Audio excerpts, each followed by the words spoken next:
কুড়িগ্রাম মানেই চরের অধিকারহীন মানুষের লড়াই, কুড়িগ্রাম মানেই ভূমিহীনদের সংগ্রাম, কুড়িগ্রাম মানেই সীমান্তের কান্না, কুড়িগ্রাম মানেই কাঁটাতারে ঝুলে থাকা আমার বোন ফেলানীর লাশ। প্রিয় কুড়িগ্রামবাসী, কুড়িগ্রাম মানেই তিস্তার পানি চুক্তির জন্য আমাদের যে লড়াই, পানির দায়িত্ব হিসার জন্য যে লড়াই, সেই লড়াইয়ের প্রতিচ্ছবি হচ্ছে কুড়িগ্রাম। কুড়িগ্রাম মানে মুক্তিযুদ্ধের তারামন বিবির অস্ত্র হাতে তুলে নেওয়া, কুড়িগ্রাম মানে 24-এর গণঅভ্যুত্থানে শহীদ হওয়া আমার ভাইয়েরা। প্রিয় কুড়িগ্রামবাসী, আমরা জানি সেই ব্রিটিশ আমল থেকে, সেই সিপাহী বিদ্রোহ, সেই ফকির সন্ন্যাসী আন্দোলন থেকে কুড়িগ্রামের মানুষরা বারবার রক্ত দিয়েছে, বারবার লড়াই করেছে। এই সীমান্তবর্তী জেলা হিসেবে কুড়িগ্রাম সবসময় প্রতিরোধ তৈরি করেছে সীমান্তে।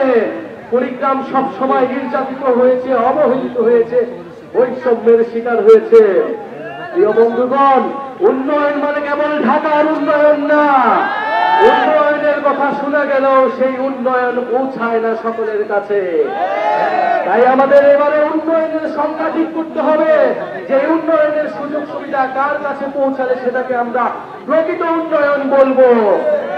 যতদিন কুড়িগ্রামের কাছে, সবচেয়ে প্রান্তিক মানুষের কাছে উন্নয়ন এবং সুবিধা না আসে, ততক্ষণ পর্যন্ত সেটাকে আমরা আর উন্নয়ন বলবো না।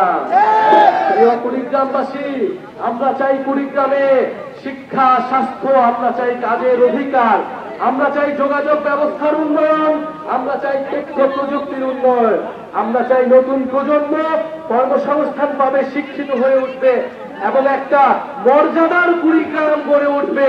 পুরো বাংলাদেশের বুকে জেলা হিসেবে প্রতিষ্ঠা পাবে।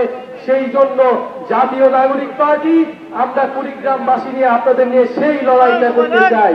তিস্তা মহাপরিকল্পনারে নিয়ে কোন ধরনের টালবাহানা জাতীয় নাগরিক পার্টি মেনে নেবে না।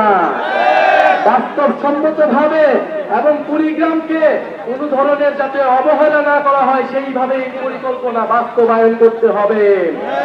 আমাদের শিক্ষা, স্বাস্থ্য এবং কাজের অধিকারের জন্য সকল ধরনের সুযোগ সুবিধা এই কুড়িগ্রামে নিশ্চিত করতে হবে।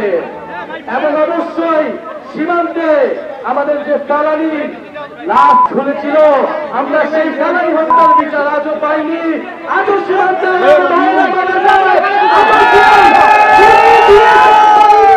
বাংলাদেশের গুলি করার সাহস